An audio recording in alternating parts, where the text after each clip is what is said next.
De regreso aquí en Auto 060 y estamos en Phoenix, Arizona para la presentación de la Ford Edge 2015 y estamos aquí con Cristina Aquino, pero con Cristina vamos a hablar en inglés. So we're going to switch back to English here to talk about the 2015 Ford Edge with Cristina Aquino, and you're like sort of the ambassador for the car, right? I am. I'm the consumer marketing manager for the Ford Edge. Excellent. So completely new car from like head to toe. Everything, like the structure, what people see, what people don't see, everything, right?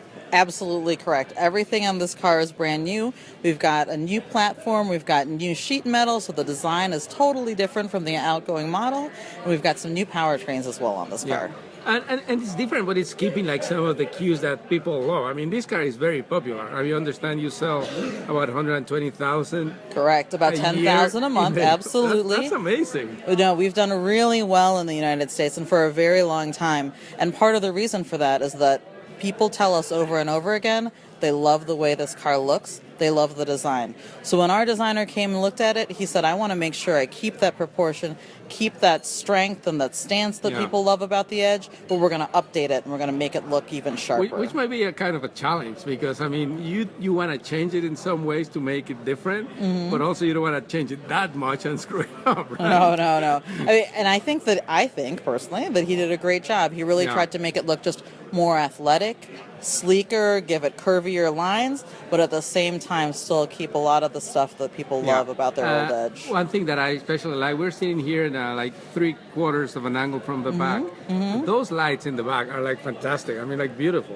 Oh, they're gorgeous. And the neat thing about them is they look different from any angle that you look at them. So So that's one of the new parts right, of it, all new LED tail lamps. Yeah.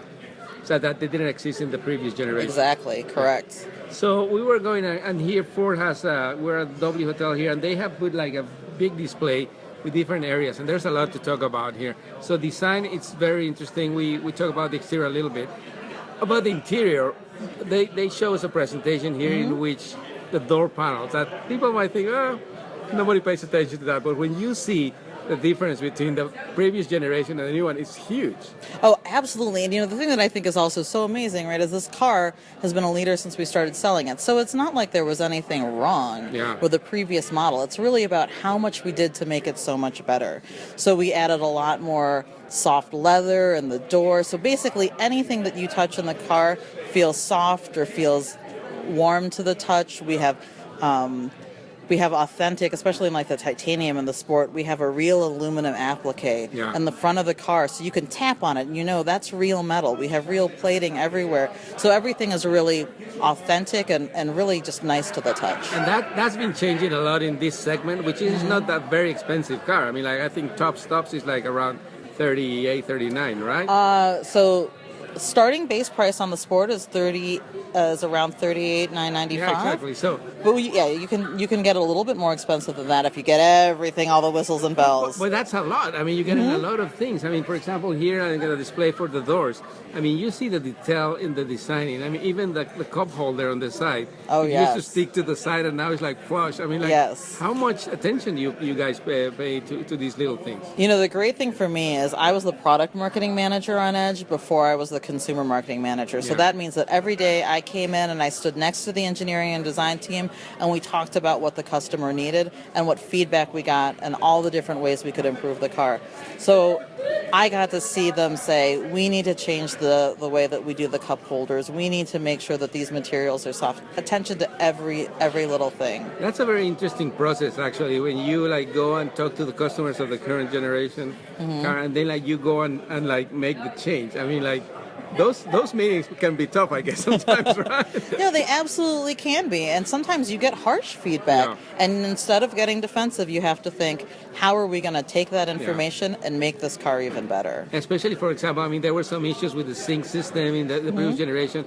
But, I mean, it was true. I mean, it's not like people were making that up. It was something, but then like you come back and like and make it better. No, we absolutely had to take that system and make it better. And I mean, it was revolutionary when we entered the market with it, but we knew there were going to be bugs because that's just like any other technology. Nothing's perfect the first time you launch it. The funny thing is, when we first went to research with that system, with our sync system, people said, the thing that I love most about my car is my sync system. Yeah. So even though they were telling us all the problems they had, they said, I don't want to lose it. Keep it in there. I love it. Just fix it. And it's, I guess, like there's so much technology, and I mean, there were issues, but also I think some consumers are like a little bit intimidated by so much technology, and sometimes, I mean, it takes a while to learn it, right? Mm-hmm. Absolutely. You know, when you think about it, we talk about how design is important to the Edge, but design for some people isn't just it's pretty, it works well, right? So you want to make sure things are intuitive and are in the right place and are easy to use. So we focus a lot on that side of the details too. Yeah. So speaking of some of the other new things, the three powertrains for these three engines, two different engines. So the EcoBoost 2-liter is like the standard engine for this. Right. Now, so that's new for the 15 model year Edge. Yeah. So the 2-liter twin scroll EcoBoost is a new powertrain, and it's our new standard engine as well. So we're really happy with it. It gives 245 horsepower, 275 torque. Yeah. And the previous generation car, the V6 was the standard, and the engineers in charge of the engines were telling us that some people still want that, and maybe they just say, oh, I want a V6. But they don't know how much power can you get out of a 4-cylinder with the EcoBoost, right? No, it's really true. We have a lot of confidence in that 2-liter, but there are people who still want the V6, and we understand. Right? It's like just a number. Well, we think it's a perception, and I hope as more people drive it, they're going to understand how much they get with that 2-liter. And you know, the old 2-liter that we had on the car, totally different design, but it couldn't tow, and it wasn't all-wheel drive capable. And for some of our markets, like in New York, you have to have those features. Absolutely. So now that we have them available with this new 2-liter, we can make that the standard engine, and as people get more comfortable with it, I think that's really going to catch on. Yeah, and I think it's also like a thing that people have to learn, what this engine can do. And Absolutely. Pretty efficient too, right? It's very efficient. You can get 30 miles per gallon on the highway. Yeah, so the other one is the 2.7, also with the EcoBoost. Yes, the 2.7 EcoBoost is a great engine. It's 315 horsepower and 350 torque, which is a lot of power for a car of this size. And that's the standard for the Sport? That is standard for the Sport, and we actually make it available only on the Sport because we really think that we get a sport tune suspension with a Sport, a sportier look, different grille and everything. So we really think it's a total package when you add it to the 2.7. And also the colors, because like I think this, what is the official name of that? Oh, that is yellow or gold or what? It is called Electric Spice. And it is beautiful in the sun. And so everything in the Sport is unique to it, like the wheels, the colors, all those things. So you get a base 20-inch wheel when you order the Sport, a dark grille, a bunch of other different accents, and then a different interior. So it's an all-ebony interior with sport stitching on the inside, aluminum accents on the pedals. So a lot of neat touches that make the Sport a really special car. Okay, and going back now to technology, which is a big thing, besides the sync system and all those kind of things. There's a lot of new things here too, like actually first things in the Ford model, right? Yes, absolutely. So Enhanced Active Park Assist is new for the Edge, and it's the first Ford to get it. It's a really cool technology. Enhanced Active Park Assist will actually back you into a perpendicular parking space. You just take your hands off the wheel, you control the gas and the brake, and the car does the rest. That's something that, I mean, you have had the others, is the parallel parking assist in cars before. And still people will think like, oh, I mean, like perpendicular parking will be easier, but actually it can be difficult. It can be a little tricky, and you know, it's one of those technologies that everyone wants someone else to have, right? Because everyone thinks that they can park, and they wish everyone else could park as well as they can. But I think if we're honest with ourselves, we could all use a little help sometimes. And you think that's something that, I mean, people are gonna get it because it's part of another package, of technology package, I guess. But why do you think it's like the rate of use to that? I mean, people are thinking like, I don't know if that's like a man thing or something. Oh, I can park, but maybe the technology can help me. You know what's funny? Now, since this is new to the market, not a lot of people have experience with this, but my sister, just to get personal, lives in San Francisco. She's lived in cities her whole life, and she can parallel park with the best of them. She's amazing. She can do it driving stick on a hill in San Francisco. But her favorite technology on her car is the parallel parking system. And once she had that, she stopped parking herself. And she can tackle anything. She can get into any parking space. Yeah. So some people just love it. That's great. So what other new technologies are in this car? Another really neat technology that we have in this car is the 180-degree front camera.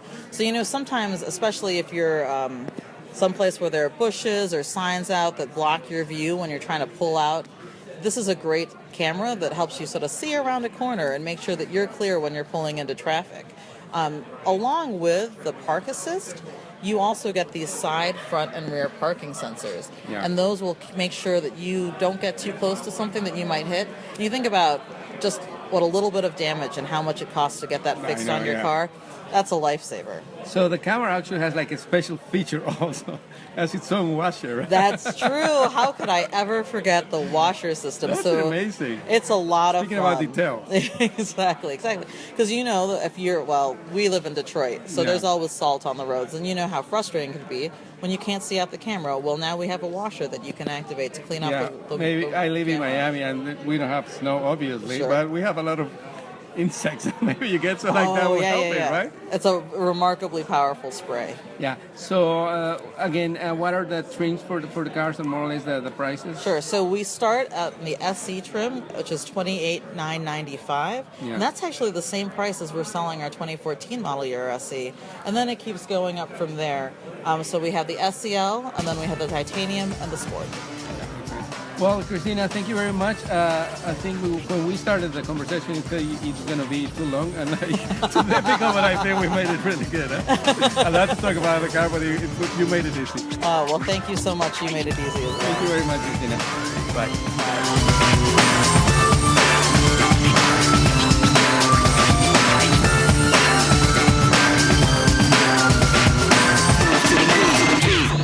Este programa fue una producción de National Latino Broadcasting.